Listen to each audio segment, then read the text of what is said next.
Olá pessoal, nessa aula a gente vai aprender um pouco sobre as métricas de beta-diversidade. Então, para começar, vamos relembrar um pouquinho o que é essa tal de beta-diversidade. O Whittaker, em 1960, ele define a beta-diversidade como uma extensão na mudança da composição da comunidade ou grau de diferenciação da comunidade em relação ao gradiente ambiental. Tá? Então, basicamente, a gente pode pensar na beta-diversidade como a variação da composição de comunidade de um local para outro, né? E como é que a gente calcula essa tal da beta-diversidade, né? Em poucas palavras, a beta-diversidade ela vai ser a razão entre a diversidade alfa e a diversidade gama. Então vamos pegar esse exemplo aqui. Então imagina que a gente tem três comunidades. Quando a gente pensa em composição, né, a gente está pensando em quais espécies compõem essa comunidade. Então, digamos que cada uma dessas formas aqui, com cores diferentes, são uma espécie distinta.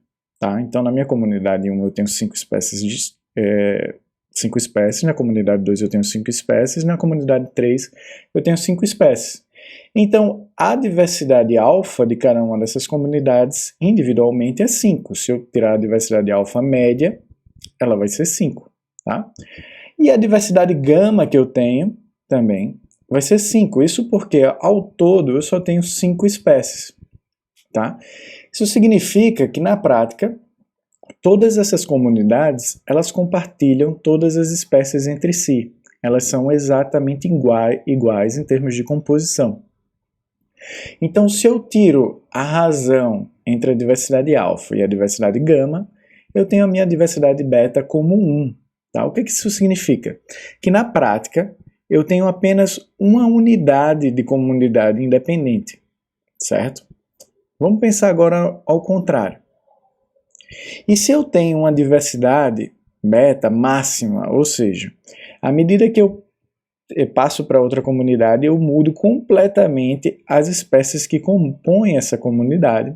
Quando eu passo para uma terceira comunidade, eu mudo completamente novamente. Então veja que aqui a diversidade alfa continua sendo 5 em cada uma delas. Tá? Eu tenho 5 espécies na comunidade 1, 5 na comunidade 2, 5 na comunidade 3. Mas a minha diversidade gama agora, ou seja, a diversidade total das 3 comunidades, ela vai ser 15. Isso porque nenhuma espécie é compartilhada entre 2 comunidades. Então, todas as espécies são únicas, elas não se repetem. Tá? Então, a minha diversidade gama é 15. Se eu divido 15 por 5, né, minha diversidade alfa, eu vou ter o valor de 3. Significa, então, que o meu beta é igual a 3, exatamente igual ao número de comunidades que eu tenho aqui, que são o número de comunidades, então o meu beta vai refletir o número de comunidades, né, de composição totalmente distinta. Né? Então, nesse caso aqui ficou 3, exatamente, tá? Significa que as minhas 3 comunidades são exatamente iguais. Um problema, então, com essa métrica de beta-diversidade é que ela vai ser muito dependente do número de comunidades que eu vou ter. Se eu tiver se eu tiver 4 comunidades, minha beta-diversidade máxima vai ser 4 e assim por diante. Tá? Então, para comparar regiões distintas que tenham números de comunidades diferentes, né, medidos, essa não é uma métrica tão legal. Então, uma métrica que padroniza isso é a dissimilaridade de Sorensen. Tá? Ela vai padronizar os nossos resultados entre 0, ou seja, se a composição for exatamente igual, como nesse caso, e 1, onde a diferença seria máxima entre as comunidades. Então, a fórmula do Sorensen, né, o beta de Sorensen aqui definida, vai ser a diversidade beta, como a gente viu como calculava, menos 1, dividido pelo n total menos 1. Então, nesse caso aqui eu tenho um local, né, a minha beta-diversidade vai ser 1, que vai ser a diversidade gama dividido pela diversidade alfa média, tá? 1 menos 1, dividido por 3 menos 1, certo? O 0, aqui eu vou ter 0 em cima, 0 dividido por 2, 0, então meu beta Sorensen é 0, significa que a minha composição é exatamente igual, tá? Se eu passo agora para a minha dissimilaridade de Sorensen, para aquele outro exemplo, onde eu tenho as comunidades totalmente distintas, e eu substituo agora esses valores diretamente na fórmula, eu tenho 3 menos 1 ou seja, minha beta diversidade é exatamente igual ao N, né? Então eu tenho 3 menos 1 dividido por 3 menos 1, que vai dar exatamente igual a 1, ou seja, eu tenho máxima diferença, meu beta Sorensen é o máximo possível. Tá? Então, o Sorensen, a dissimilaridade de Sorensen, ela serve para padronizar, né, a nossa beta diversidade entre 0 e 1 especificamente. Mas e o que é que essa tal dessa beta diversidade, essa troca de espécies, ela quer dizer? Ela pode dizer várias coisas. Então, uma variação na composição de uma comunidade, ela pode estar representada de diversas maneiras. Por exemplo, esse aqui é o que a gente chama de turnover. Tá? O que é o turnover? Ele vai ser a variação devido à troca de espécies. Tá? Então, imagina aqui um local 1, onde tem uma espécie 1, 2, 3 e 4. E aqui um local 2, onde eu tenho uma espécie 1 e 2, ou seja, esse componente da minha comunidade ele não varia, né?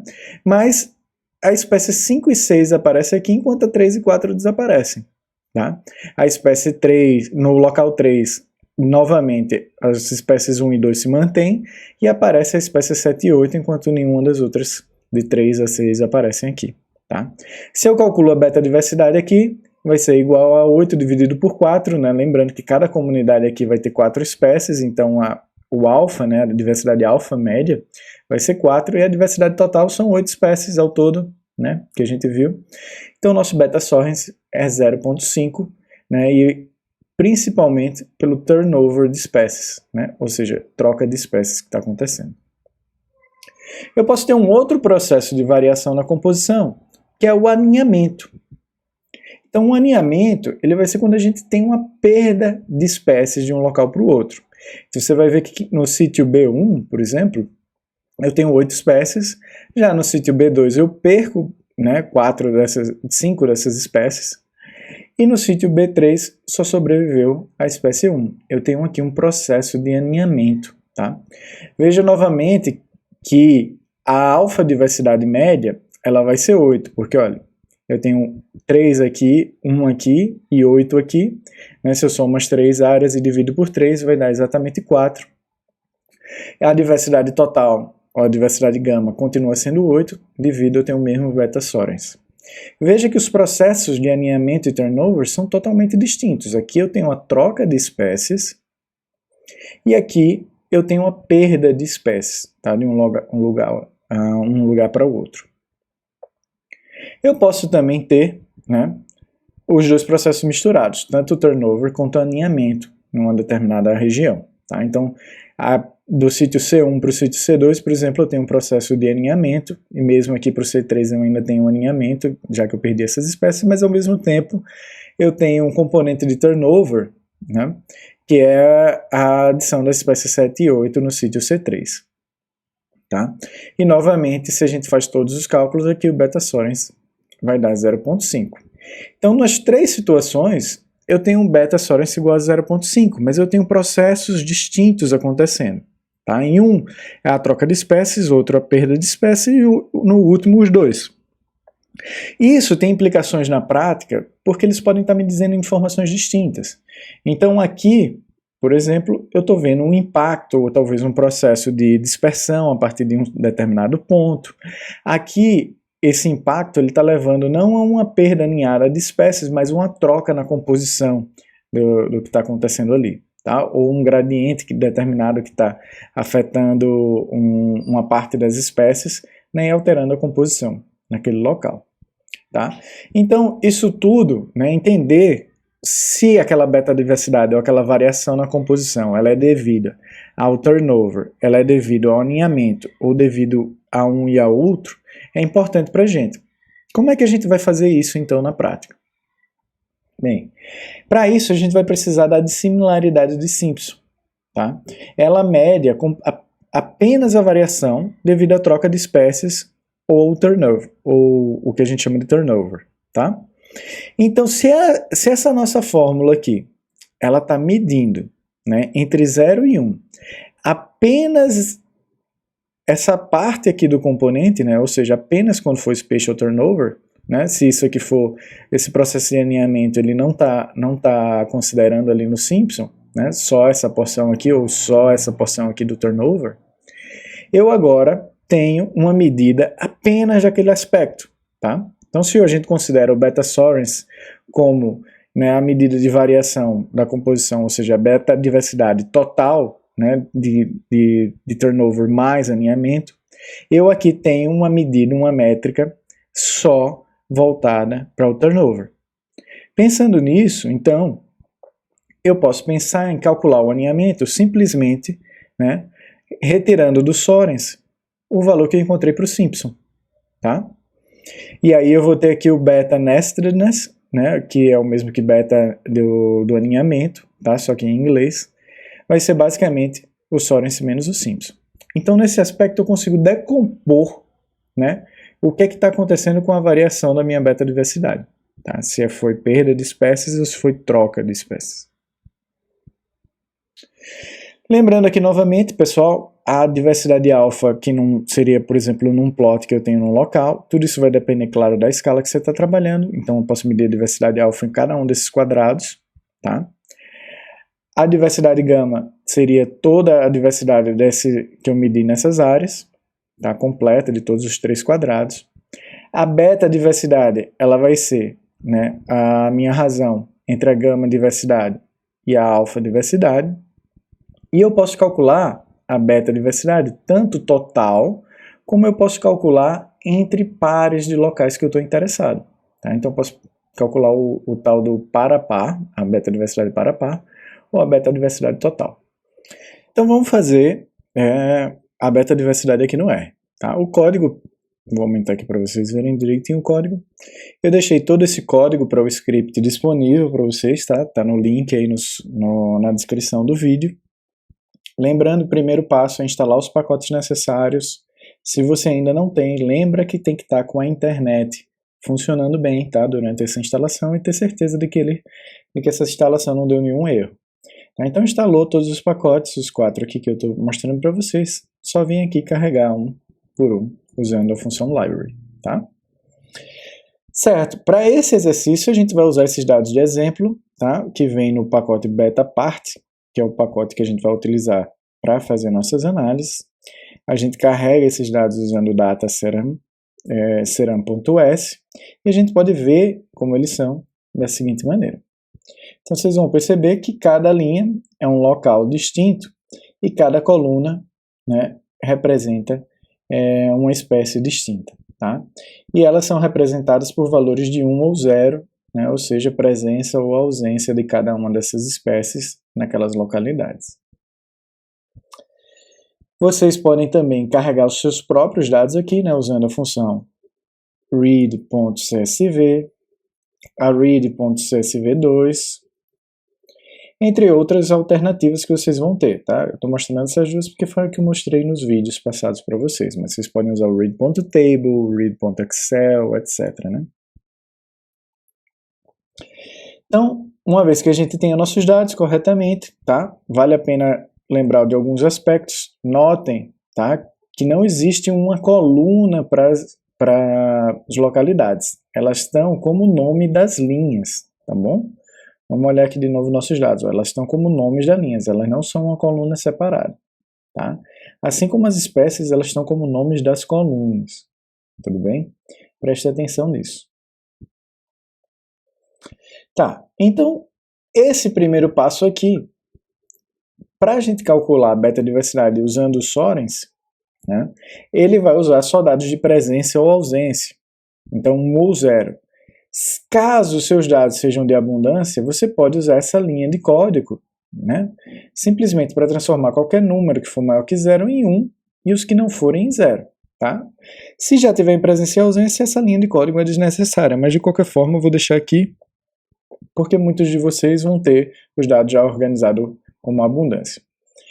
Então, depois a gente vai usar essa matriz de presença e ausência, como a gente costuma chamar.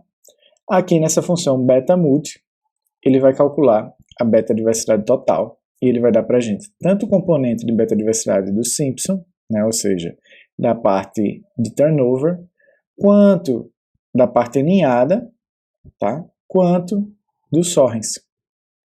Então essa é a beta-diversidade total. Se você somar aqui a parte aninhada com a parte de turnover, ele vai dar exatamente o Sorens, tudo bem? E a gente sabe que a maior parte, então, da variação em termos das comunidades nessa localidade, ela é devido ao turnover e uma parte menor devido ao processo de aninhamento. Tá? Eu posso também calcular essa beta-diversidade par a par. Veja que agora ele vai me dar diferentes matrizes, onde eu vou comparar a beta-diversidade em cada local, tanto para o Sorens, quanto para o aninhamento, quanto para o Simpson. Tá? Se você quiser identificar cada uma delas, basta escrever aqui, ó, beta par, beta Simpson, tá? Então vou ver aqui só para o Simpson, beta aninhamento. Tá? Eu estou escrevendo aqui, ó, pessoal, o cifrão e depois dando um tab que ele me mostra quais são os subobjetos que tem aqui dentro. Tá? Então, posso olhar o Sorens, etc. Tá? Eu acho legal visualizar esses resultados usando esse tipo de plot aqui que eu vou mostrar para vocês. O código ele é um pouquinho extenso, mas está lá escrito já para vocês, eu não vou comentar cada um deles, tá? Eu vou só mostrar para vocês diretamente, eu só preciso selecionar tudo isso aqui, se você quiser você já copia e cola aí. E ele vai rodar para a gente aqui a nossa figurinha. Então eu posso usar o zoom para vocês verem melhor. Então o que ele vai mostrar aqui? Ó?